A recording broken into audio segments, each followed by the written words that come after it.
खाजगी क्लासेस चालवणाऱ्या शिक्षकाची विरारमध्ये पालकांनी चक्क अर्धनग्न धिंड काढली आहे। क्लासमधील 9वीत शिकणाऱ्या मुलीसोबत अश्लील वर्तन करून तिची छेड काढत असल्याचा पालकांचा आरोप आहे। विनोद मौर्या असे धिंड काढलेल्या शिक्षकाचे नाव असून तो विरार पूर्व कारगिल नगर मध्ये ईशान नावाने खाजगी क्लासेस चालवत होता। गेल्या आठवडाभरापासून वासनांध शिक्षक तिच्याशी अश्लील वर्तन करीत होता। पीडित मुलगी घाबरून क्लासेसला जाण्यासाठी नकार देत होती। तेव्हा पालकांनी विचारपूस केली असता हा धक्कादायक प्रकार समोर आला आहे। विरार पूर्व कारगिल नगर महाकाली मंदिराजवळ ईशान क्लासेसमध्ये हा प्रकार घडला आहे।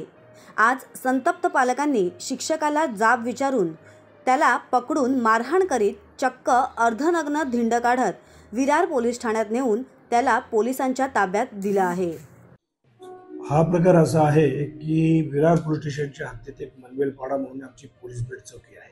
त्याच्यामध्ये कारगिल नगर म्हणून एक भाग आहे। मध्ये एक प्रमोद मौर्या म्हणून हे ईशान क्लासेस नावाचा एक ट्युशन क्लास चालवतो, ज्यामध्ये 13 विद्यार्थी आहेत।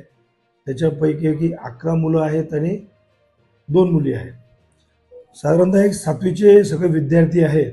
याच्यामध्ये जी अल्पवयीन पीडित मुलगी आहे, तिचं असं म्हणणं आहे की 4-5 दिवसापूर्वी त्याने तिची छेड काढली होती आणि तिने त्या संदर्भात आपल्या घरी आपल्या आईवडिलांना हा प्रकार सांगितला होता।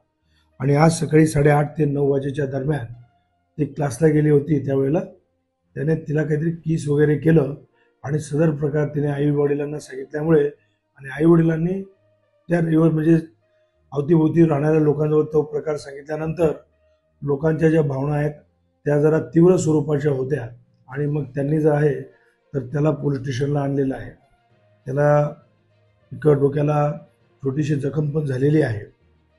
लहान पीडित मुलगी जी आहे तर तिच्या तक्रारीवरून विरार पोलीस स्टेशनला गुन्हा दाखल करण्याचं काम चालू आहे। नागरिकांना या संबंधी मी हेच आवाहन करेन, याचा कुठलाही काही प्रकार घडल्यास कायदा शक्यतोवर हातात घेऊ नका।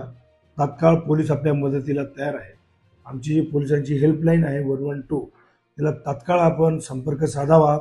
आमचे नंबर्स पण आहेत।